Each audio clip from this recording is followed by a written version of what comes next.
In this edition of Now That's a Good Look, we present Art is Life.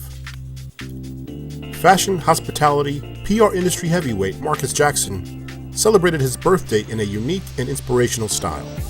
He hosted a fundraiser for the American Cancer Society at Atlanta's prestigious Bill Lowe Art Gallery. In addition to the good wine and the tasty treats, the event featured models who brought the art to life. Gallery owner Bill Lowe himself presented the works of Thornton Dial and Greg Lotus, the important artists whose works were featured at the gallery. Here's your host, Devon Ray. All right, Devon Ray here with Now That's a Good Look. We're here celebrating life and art at the Bill Lowe Gallery in celebration of Marcus Jackson's birthday. And I have here with me Ms. Zavia. Today at the Bill Lowe Gallery, what I did was take the pieces of Thornton's artwork and also the pieces of the featured artist that was featured in Vogue magazine, and I replicated it on the models that you've seen here today. Like Thornton's work, Thornton took natural disasters and made it into art. And as a makeup artist and hairstylist, I take Thornton's art and made it into my own creation on a live model. We've used wood, flowers, paint, oil, magazine. I mean, we went from the 1920s up until disasters that's happened up until today. I think it is such an amazing idea that Marcus took his birthday to celebrate at an art gallery. This is Zavia Ross. Now that's a good look. All right, Devon Ray here with Marcus Jackson of Caliber Enterprises. He is the man of the hour, and we are here today in celebration of his birthday. Now, so many people use their birthday as truly just a day to, celebrate them, or, they use it more as a narcissistic day to, make sure that everyone, worships them. However, you use your birthday as a way to, teach people about art and also to bring more awareness to cancer. What made you decide to, use your birthday in such a momentous occasion? I appreciate you even asking me that question. You know what I'm saying? I feel that, well, actually, you know what? You just triggered something for me. I'd help. Whenever Father's Day came around, or whenever my dad's birthday came around, he never asked us to do anything for him. He always did for the family. So I think it's a learned thing. I think I learned that if it's your day, you need to share that with somebody else and not make it all about you. Well, I think it's important for the community to see music, art, and fashion as one. And I think it's important for us to celebrate it because it gives us life. I mean, it encourages us to live. It gives me personal joy. So whatever I do, I'm going to make sure that I express art, music, or fashion in one way or another to share that joy with others. I mean, that's just who I am. We are an event company. We're a restaurant, retail consulting company. We also have a model talent agency, and we do public relations for our clients. So thank you so much for coming. I greatly appreciate all of you coming. I just wanted to share a couple of things that are very important to me. But the American Cancer Society is very important to me personally because my dad passed away. Wow. It's been like 16 years now. And it really changed my life because I'm the oldest and I was very young and he was a doctor, but once he passed, I had to grow up and it totally changed my life, literally. My dad, really quickly, he never wanted anyone to suffer because of him, and he literally worked until 4 days before he died. Now, he was an oral surgeon, and he actually died of cancer, and he had a big hole in his body. So he was literally working on patients while the cancer was taking his life.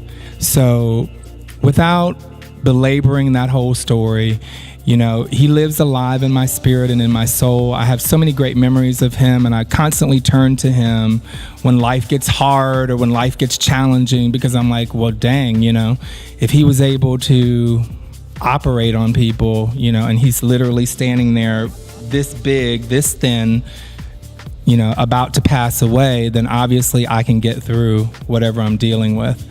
If you are inclined to give in any way, I would appreciate it. And if not, I just thank you so much for listening to what I had to say. Lean on the volunteers that are part of the Cancer Society. It is an organization made of people that are survivors, people that are currently going through the treatment, and people that want to help. And you may want to help. But this is a celebration of your birthday, of your dad, and for helping us try and celebrate more birthdays. Devon Ray here with Nancy DeLoach of the American Cancer Society. I think this is a fantastic event, and when he asked for me to come tonight, I said absolutely. Well, really, ACS is about 4 key areas. It's about getting well, it's about staying well, it's about finding cures and fighting back. And I hope that everyone here has a great time and that we can celebrate more birthdays. And with Marcus and all the people here helping, I know that we can. Marcus, and first of all, happy birthday to you. I'm so delighted that you've chosen this way to celebrate it and do it here in the gallery. Something that really animates this gallery or drives the gallery's mission is an attempt to reveal to people who come here what I call the life in art. We so often view it as a static visual image that is lifeless or dead or somewhat inaccessible. And part of our advocacy here in the gallery has always been to create an environment, a construct into which people could walk and feel a transformative experience. That this body of work is his observation about disasters. The whole show is called Disaster Areas, and it's about disasters that are natural and man-made or man-made. As you look around the room, you'll see references to the olive-colored piece is the tsunami that hit Japan. This piece is the coal mine disaster that happened in West Virginia, which we all know about, where 12 men died. It's called Jesus Christ is in the Coal Mine.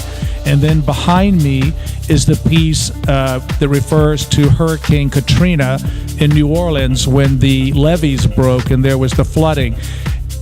Opposite me, you see the one with the large vase. That actually represents the nuclear reactor disaster that happened as a result of the tsunami in Japan. We do it like you guys do with fashion and modeling. You strike a pose to affect a certain, or to communicate a certain emotion, a certain attitude. And the same is true with fashion. You assemble a certain configuration of clothing and jewelry and hairstyles to express a certain posture, a certain point of view. It's really all intricately tied together. So the takeaway is that art is alive. The work in this exhibition will end up in the greatest museums in the world. Thornton is in the unique position of already being valued. His works, every one of them are priced at least $85,000 and up. Many of the $350,000, $400,000. And I've said to many of my collectors, seeing this work now at that price point would be like seeing Pablo Picasso's work at 1975 when it was priced at $75,000. 1999 it was $4.5 million, and 4 years later it was $16 million. So this is the first time Southerners have had an opportunity to be the first to see this as it's going into that very vertical trajectory.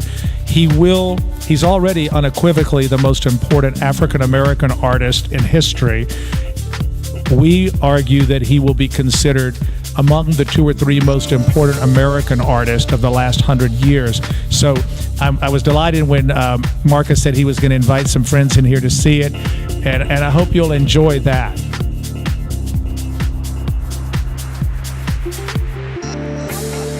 This work is by Greg Lotus, who's the chief fashion photographer for Italian Vogue magazine.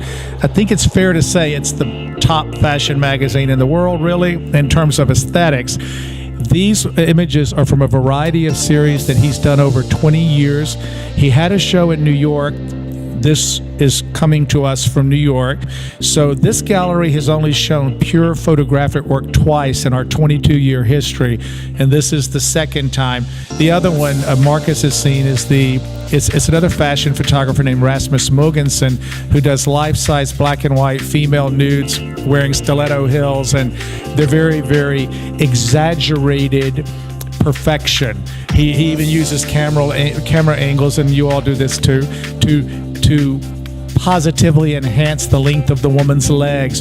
He puts them in Louboutin heels, which, give them a very, very extended leg, and it causes their buttocks to protrude, because that's the idealized, the sexualized way that our culture wants to see women, so forth and so on. So as you look through his work, it's really a documentary of his evolution as a photographic artist, and he's crossing over into the fine art arena right now, as so many people from fashion do.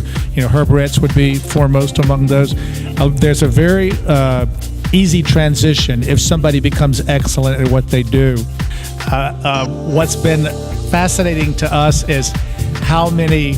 Now, the artist that I was just talking to you about is African American. So much of his commentary relates to the African American situation, and about 90% of the African Americans who come into the gallery strongly prefer this work to that work, which indicates exactly what I was just saying, that the way we see work is a very interior thing. It's really independent of our ethnicity, our sexual preference, our age, our cultural orientation, anything else.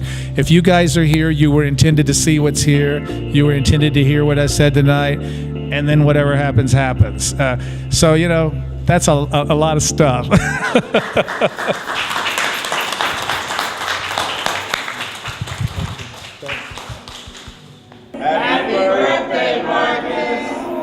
This is Marcus Jackson with Caliber Enterprises. Now that's a good look.